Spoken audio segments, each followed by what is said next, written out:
And he's not going to apologise. The Conservative Party code says you have to foster tolerance and respect, and he's clearly mocked a minority of a minority for a very cheap joke, and he's spread hate and he's perpetuated racism. That's what he has to apologise for. He didn't mock a minority, actually. Yes, you didn't read it, Kevin. He defended the right of women to wear the burqa and the niqab, but what he did, he made a joke about the way they look if they wear a burqa, and he used a joke that's been used by the likes of Stephen Fry and others who made the same joke.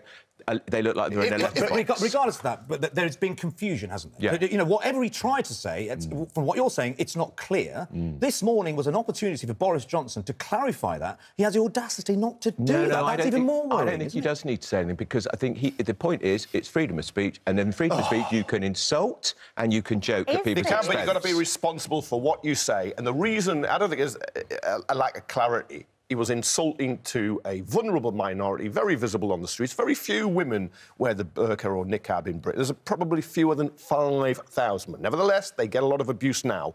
And he is encouraging that, intentionally or otherwise. And the reason he comes out with these silly cups of tea is he's just going for a PR diversion. They've seen what's happened to the anti-Semitism row in Labour, absolutely imploding. Jeremy Corbyn, again, we'll talk about that in a moment, you know, constantly on the racks over that. What does the Tory party do about it? Well, I have to tell you, the Tories I've spoken to just think they've shot themselves in the foot by having the investigation, because they don't know where they can go with it. Do they have a choice in it? That's what I'm confused about. I think they did. Because I think, because don't they have to investigate them anyway? He's a backbench MP, and what I'd have said was, I wouldn't have used those words.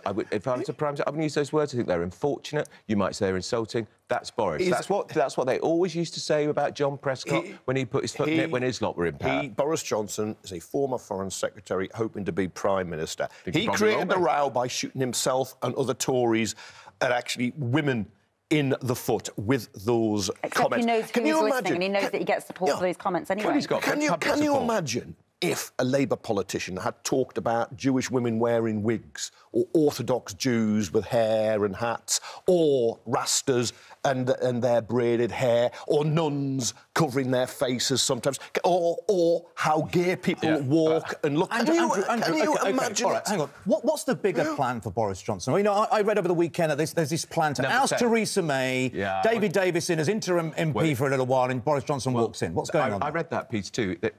It was quite an imaginative interpretation of the Tory leadership rules, because, first of all, there has to be a challenge to her. I think that is more likely now as a result of the Boris row.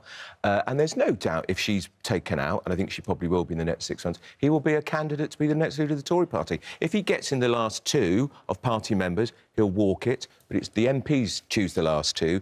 And Boris has got more work to do with MPs. Is there a danger that Boris Johnson's going to be the British franchise of the alt-right over here? Well, there was some suggestion last week that he's been talking to Steve Bannon, who was the man who ran Trump's campaign. Apparently he hasn't spoken to him for 18 months. So I don't think that's right. But Boris knows what he's doing. He's a very clever, very shrewd politician. And that row last week, although it's outraged Maguire, and many others. But it's hardened his appeal.